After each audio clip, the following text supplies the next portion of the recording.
Juraj Slafkovsky is finally starting to show that flash of why the Habs picked him number 1 overall as he dominates the Ottawa Senators. We'll be breaking down him and his line with Kirby Dach, Raphael Harvey-Pinard, among some other players, plus Igor Larionov, head coach of Habs prospect Bogdan Konyushkov's KHL team, says that if Bogdan was in the NHL today, he would be a key player. That and much more on this episode of Habs Digest. But before we get into the video, a reminder that this video is sponsored by Rentals.ca. Jesse, Rentals.ca is Canada's largest apartment hunting network. You can find apartments, houses, condos, whatever you want.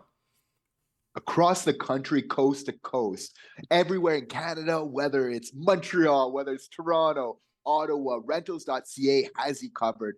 What's great about their website is that it's really easy to use. Their maps are very intuitive.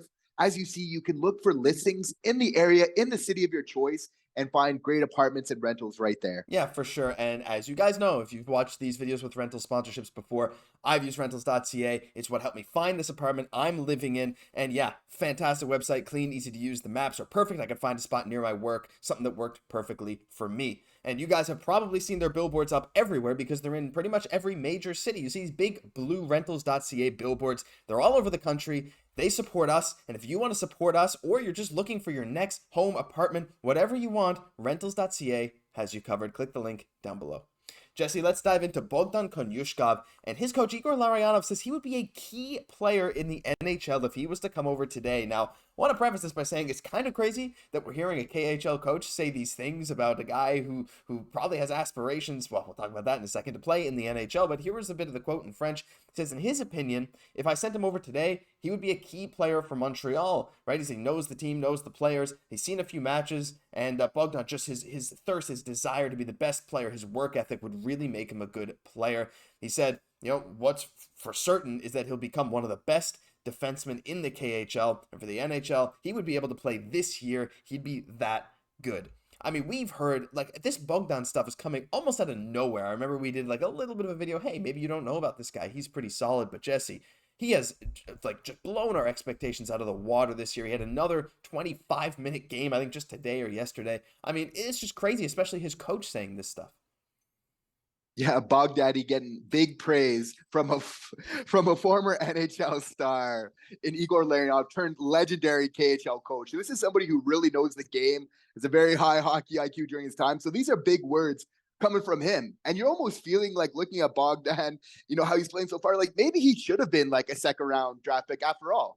Maybe he should have been a first round draft pick. I kid. But Igor Larionov, though, he's not kidding. He's dead serious when he's saying this stuff. He says, I know the team in Montreal. I know the type of players. I know the type of player that we have in Bogdan, who he wants to be the best. He wants to compete. He never makes bad decisions. He really knows what he's talking about. So this is amazing to hear for Bogdan. What's also so nice is knowing that he's in great hands in Igor Larionov, of having him as his coach for the Torpedo. Because the big thing about him is he's almost similar to Martin St. Louis in a lot of ways, where he's not afraid to let the young guys play. Mm-hmm. He's not afraid for them to give them those opportunities, right? So this is really big for Bogdan, who's really seizing the opportunity. He says, sometimes they might make mistakes, but in the long term, it's so good to play those young guys if they really deserve the chance. But I mean, a lot of the stuff he's doing right now is unheard of. Yeah, and I think you make a good point about him wanting to play the young guys. One of their best defensemen currently this year, Silayev, he looks to be crazy. He's 17 years old, and he's 6'7", and he's producing at about a point per game pace right now. So keep an eye out for him in the next year's draft. But yeah, you're right, and I believe in this article too, Jesse. They said a lot of KHL guys have the dream of playing in the NHL, and I mean.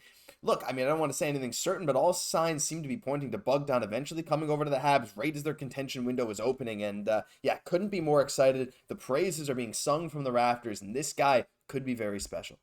But let's dive into a bit of a recap of last night's game. And you guys all watched it, but we want to talk about the impact that a lot of these players had, right? We watched some highlights, we gathered the stats, and we're here to bring it to you. But the first thing we needed to show you is the game card, stat card. Again, Don Lucian, Natural Stat Trick, Hockey Stat Cards. Credit to all of them for creating this. But oh my gosh, Juraj Slafkovsky. We're going to talk about him in a little bit. Obviously, Cole Caufield had another goal. Guhle bounced back very strongly. Monahan scored. Kovacevic and Davidson with great performances. But Jesse, that line of Raphael Harvey-Pinard, Kirby Dach, and Juraj Slafkovsky was beyond good. The chemistry they showed was incredible. The dynamics between the three of them having such different games was amazing. And RHP actually had a quote about Dach. He said he certainly has the build, kind of the look of a number one center. He's an elite player, and he will be his whole career. What did you think of this line in particular? Because to me, I feel like, I don't know, after watching them once, I want to see him a lot more. I'm so happy about this because, as I was saying yesterday, like this was a big game for Slaf. Like for him to come out and really have a big game, very important for him because this is going to affect his ice time. If he can play well with Kirby Dach, he's going to be out on the ice a lot more. This was huge for him. I'm so happy to see, of course, throwing in somebody like RHP, who I think he deserves to play up the lineup. I think he's kind of shown that. So it's great that he's getting those opportunities as well. And I mean, so nice to hear that praise, for Kirby Dach, saying, that really he has the makings of a 1C, like, I don't think we're as excited about the rebuild, or we even are where we are in the rebuild if it isn't for Kirby Dach. So I really like to see how those three players played together last night. Yeah, I mean, just maybe quick before we transition, are you starting to second guess our thoughts about playing Dach on the top line for sure? Because look, watching him at center last night, like there's just moments where he's like, oh yeah, I'm big, and he'll just toss people around and create a play. I mean, on the play where Slav scored his goal, that was all created by a Kirby Dach offensive zone entry and just using his body, his frame to get to the net. I mean, I thought he looked phenomenal at center.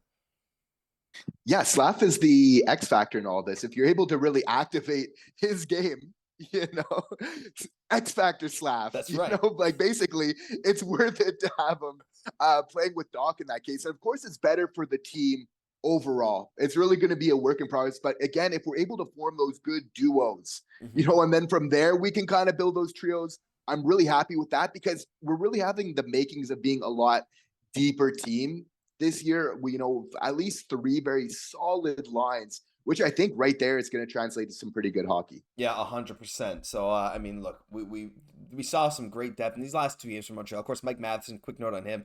He's currently injured. He tweaked something, but I'm hoping they just sit him out until the regular season. You don't want to risk anything, especially in the preseason. But let's dive in a bit more to Slafkovsky because just a reminder that he was statistically, advanced stats, the best player by game score composition on the ice last night for Montreal. The most impactful player. He scored a goal. He could have had a hat trick, Jesse. He had a few amazing chances. But we got some amazing quotes from Coach Marty as well. Of course, credit to Go Habs Go 31. He provided these quotes here by transcribing them, and they're on the Reddit. Go check it out. You can't just move on the ice wherever you want to go. You got to move where the team needs you to go. It depends where your teammates are, where the opponents are. He's got great assets, but he's learning to play the game with the four other guys. And before we get into the other quote, I just wanted to get your opinion on this, because to me, it's almost refreshing to hear the coach say, like, listen, like, yeah, there's a weakness here. He still is learning how to play with the four other guys, and we kind of saw that last year. Sometimes he looked a little lost on the ice, and I don't think it's crazy to say that, but especially last night, being in that position to score that goal, and all night long noticing him, that's something that was a bit lost last year. I noticed Slafkovsky every time he was on the ice against the Senators last night. And again, it's preseason. I don't mean to overreact to a preseason game, but it's just, I truly feel like that was the best game we've seen from Slav, and you got to think Coach Marty's advice is really helping him out. He's definitely in good hands because it's so important to recognize it. It's kind of reminiscent of his quote earlier where he says, you have to play like the game that's in front of you, right? And you always it has to be congruent with the other people that are on the ice. Because I think that's going to be huge for Slav's game and what will really not only, allow him to be a better player, but obviously will allow the team to be better as well. Because if we look at those stats that you were showing earlier, if we look at like those player points and then those individual actions, Slav is rating sky high, actually the most in the entire team on those individual actions, right? So if he's able to translate that into a little bit more of a team setting, obviously that's going to, translate into a lot more wins for this team and just great success for him. And Marty St. Louis will be a happy camper with that. Oh yeah, for sure. And it's not just saying like, hey, Slav, you got to learn where you need to be, and him improving on that. But the fact that Slav is doing these things that we've heard Coach Marty all summer say, okay, this is what we're working on with him. He improved his conditioning. He's improving his pace. He's improving all this stuff that Coach Marty has been talking about. And you can see that it's having an effect. Well, he maybe shed some light as to why.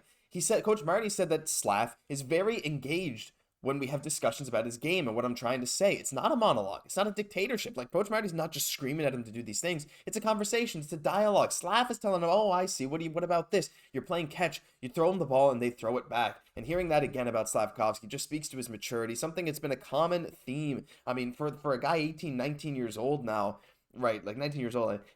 For him to be taking this advice and not having that ego, I mean, he's certainly a confident guy, but to be able to have this conversation with Coach Marty and clearly put the product on the ice that the coaching staff is telling him, hey, here's where we truly think you can improve. It's just like, it's the perfect recipe for someone who's going to explode in the next few seasons.